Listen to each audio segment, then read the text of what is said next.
Penguin Random House Audio presents The Power of Your Dreams, a guide to hearing and understanding how God speaks while you sleep. This is the author, Stephanie E.K. Okafor. To my baby girl, Ariel Okafor, I dedicate this book. Before I had the honor of meeting your father and holding you in my arms, I heard your name and saw your sweet face in a dream. You are living proof that dreams are a landscape where God speaks. Introduction.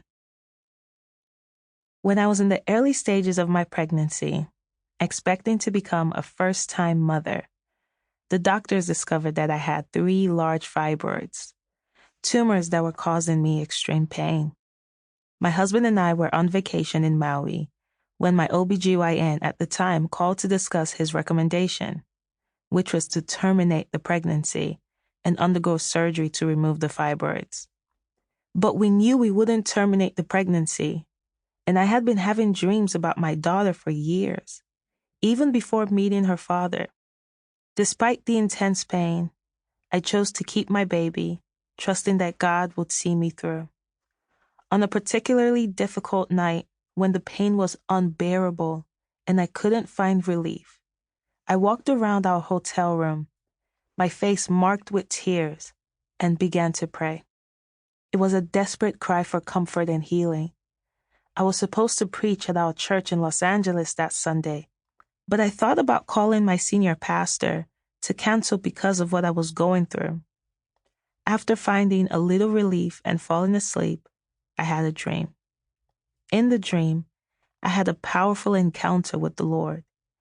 He handed me a black leather Bible and assured me that no harm would come to my child.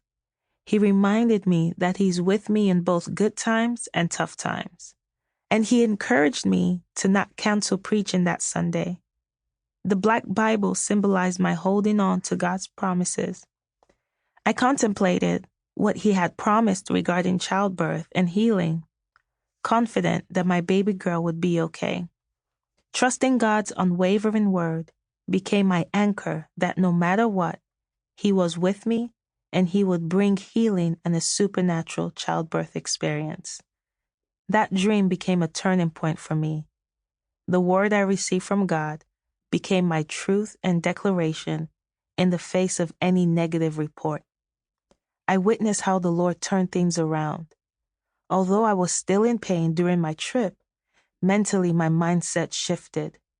I knew it was only for a season. After we returned home to Los Angeles, I woke up prepared to preach that Sunday morning, even if I had to do it sitting down because of the pain. But to my surprise, the pain had lessened. When I stepped onto the stage to preach, all the pain disappeared. It was a miracle. Trusting in Him and holding on to the words from my dream changed everything. It turned my worry about losing the pregnancy into confidence as I eagerly awaited my baby girl's arrival. That dream was holy ground. Holy ground. One of the most significant biblical and historical figures is a man named Moses. The story of his life is intriguing and remarkable. He was purposed by God to set the nation of Israel free from slavery and lead them in the ways of God. God spoke to him as one would a friend. Their relationship was so intimate that when Moses died, God Himself buried him. Moses' journey with God was ignited by an encounter on Mount Horeb. The angel of the Lord appeared to him from within a burning bush that somehow wasn't consumed by the fire. Moses decided to investigate the phenomenon. From the bush, God called to Moses by name. Moses responded, and God instructed him to remove his sandals, for the ground where he stood was holy.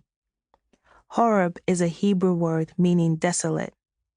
It seems ironic that in God's wisdom, He chose a desolate place, a place defined as barren and empty, as the place to make Himself the creator and giver of life, known to Moses.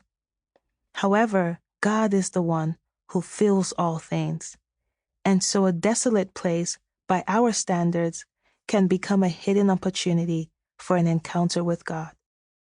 Mount Horeb wasn't a desolate place. In fact, it was filled with the presence of God.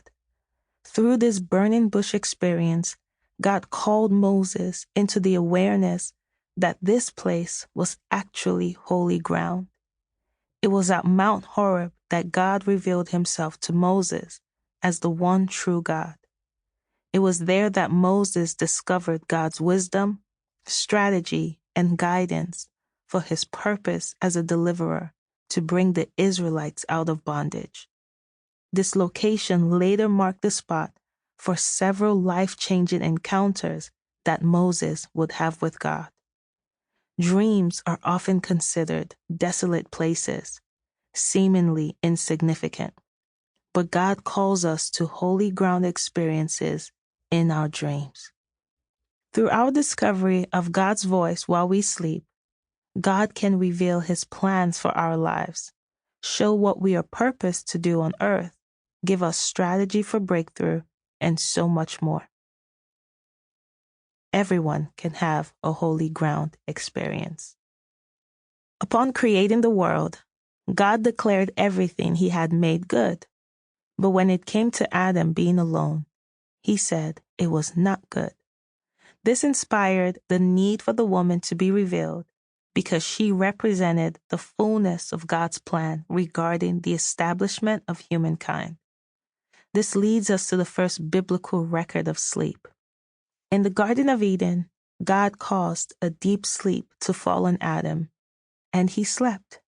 And he, God, took one of his, Adam's, ribs and closed up the flesh in its place. Then the rib which the Lord God had taken from man, he made into a woman, and he brought her to the man. When God put man to sleep, he was creating both what would benefit man and what would release the intention and purpose of God for humankind. Sleep is extremely beneficial to our lives. We know getting a full night's sleep can enhance concentration and productivity, improve memory, strengthen the heart, support a healthy immune system, and much more. Moreover, not getting enough sleep can be detrimental to our health. It weakens the immune system, leads to weight gain, and may increase the risk of certain cancers, diabetes, and other health problems. But this isn't simply science stating the health benefits of sleep. It is part of God's design. It's not just about what our bodies need. It's about why God created our bodies to require sleep at all. The average individual sleeps for 26 years of their life, which is equivalent to about 1/3 of our lifespan. Why would God create us in a way in which sleep takes up such a huge portion of our lives? If sleep has only natural or physical benefits, does it then take us away from his presence? The answers to these questions can be explored in Adam's experience. And what we find is that while he slept, he was still in God's presence. Sleep simply presented an opportunity for God to reveal his plans and purposes. God, being all-powerful, had an infinite number of ways he could have revealed Eve, but he chose to work through Adam's sleep state. One of the many benefits of sleep is that it reminds us that God is ever present. He is with us at all times, awake or asleep. As you journey through this book, I hope you begin to recognize that your dreams are truly holy ground and that they reveal God's wisdom, guidance, and strategy for your life. Before you continue, I wrote this book not merely to inform, but to equip you to better hear God's voice in your dreams. Here are a few tips to get the most out of this experience.